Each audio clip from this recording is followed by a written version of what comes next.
UMJ DJ Tawaz ndabata manoko ngage kunzi Mufasa utonga ndotadza neyi kupaka kusheshe udzada ondonga kuti ndobaya inina nditete simba mukaka parinosisa tineti naro ndoto ataka kusvika pabonzo paboni maro umbeyo hombe magariro edu tinovhura hombe umbeyo hombe magariro edu tinovhura hombe emastamari kwarira mukati unonodzoka wakabata bhutsu uwamaiti ndo anogona patovheta toona vari nani chodiwa isimba rinobudisa besi pandorinotonza tambo chodiwa isimba rinobudisa besi pandorinotonza tambo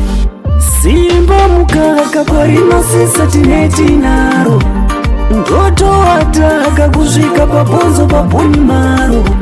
umbeyo hombe magariro edu tinovhura hombe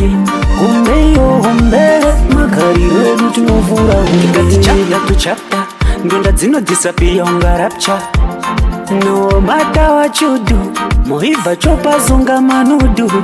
ndawapinda didipi ameno pawakwidza bipi zvopera vakuru nevadiki wesantambidza trofi wombera simba mukaka parinosisa tineti naro ndoto ataka kusvika pabonzo paboni maro umbeyo hombe magariro edu tinovhura hombe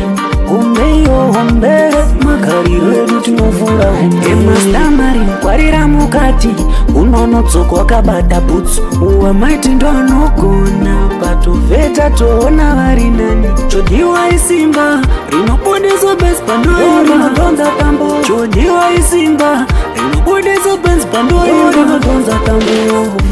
simba mukaka parinosisa tineti naro ndoto ataka kusvika pabonzo paboni maro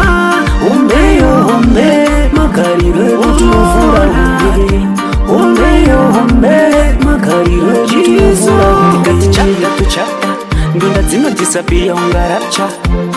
no mata wachudu moibva chopazonga manudu